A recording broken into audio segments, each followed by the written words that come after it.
حضرت عمر رضی اللہ تعالی عنہ کا قبول اسلام۔ Last part.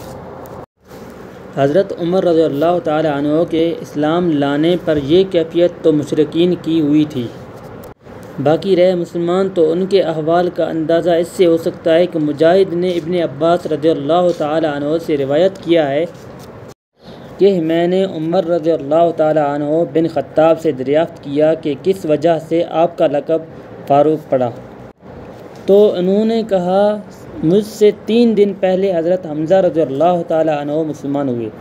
پھر حضرت عمر رضی اللہ تعالی عنہ نے ان کے اسلام لانے کا واقعہ بیان کر کے آخر میں کہا کہ پھر جب میں مسلمان ہوا تو میں نے کہا اے اللہ کے رسول صلی اللہ علیہ وسلم، کیا ہم حق پر نہیں ہیں، خواہ زندہ رہیں خواہ مریں؟ آپ صلی اللہ علیہ وسلم نے فرمایا کیوں نہیں؟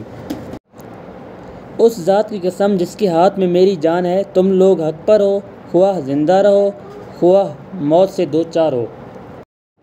حضرت عمر رضی اللہ تعالی عنہ کہتے ہیں کہ تب میں نے کہا کہ پھر چھپنا کیسا؟ اس ذات کی قسم جس نے آپ صلی اللہ علیہ وسلم کو حق کے ساتھ مبعوث فرمایا ہے، ہم ضرور باہر نکلیں گے۔ چنانچہ ہم 2 صفوں میں آپ صلی اللہ علیہ وسلم کو ہمراہ لے کر باہر آئے۔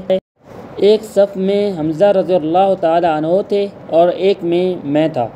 ہمارے چلنے سے چکی کے آٹے کی طرح ہلکا ہلکا غبار اڑ رہا تھا، یہاں تک کہ ہم مسجد حرام میں داخل ہو گئے۔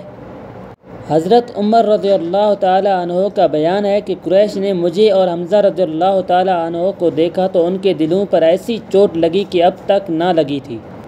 اسی دن رسول اللہ صلی اللہ علیہ وسلم نے میرا لقب فاروق رکھ دیا۔ حضرت ابن مسعود رضی اللہ تعالی عنہ کا ارشاد ہے کہ ہم خانہ کعبہ کے پاس نماز پڑھنے پر قادر نہ تھے، یہاں تک کہ حضرت عمر رضی اللہ تعالی عنہ نے اسلام قبول کیا۔ حضرت صہیب بن سنان رومی رضی اللہ تعالی عنہ کا بیان ہے کہ حضرت عمر رضی اللہ تعالی عنہ مسلمان ہوئے تو اسلام پردے سے باہر آیا، اس کی علانیہ دعوت دی گئی۔ ہم حلقے لگا کر بیت اللہ کے گرد بیٹھے، بیت اللہ کا طواف کیا، اور جس نے ہم پر سختی کی اس سے انتقام لیا اور اس کے بعد مظالم کا جواب دیا۔ حضرت ابن مسعود رضی اللہ تعالی عنہ کا بیان ہے کہ جب سے حضرت عمر رضی اللہ تعالی عنہ نے اسلام قبول کیا، تب سے ہم طاقتور اور باعزت رہے۔ بھائیو، آج کا ٹاپک تھا حضرت عمر رضی اللہ تعالی عنہ کا قبول اسلام، اور یہ پارٹ آج ختم ہو گیا۔ اس کے بعد انشاءاللہ ہم جلد ہی اگلا ٹاپک لائیں گے کہ ہم کس پر ویڈیو بنائیں، اور انشاءاللہ اسلام کے ہی ویڈیو ہوں گے۔ اسلام کے باہر انشاءاللہ کبھی نہیں جائیں گے، اور اسلام کے واقعات ہیں اس پر ویڈیو بنائیں گے انشاءاللہ۔ جب تک اپنا ڈھیر سارا خیال رکھیے۔ اللہ حافظ۔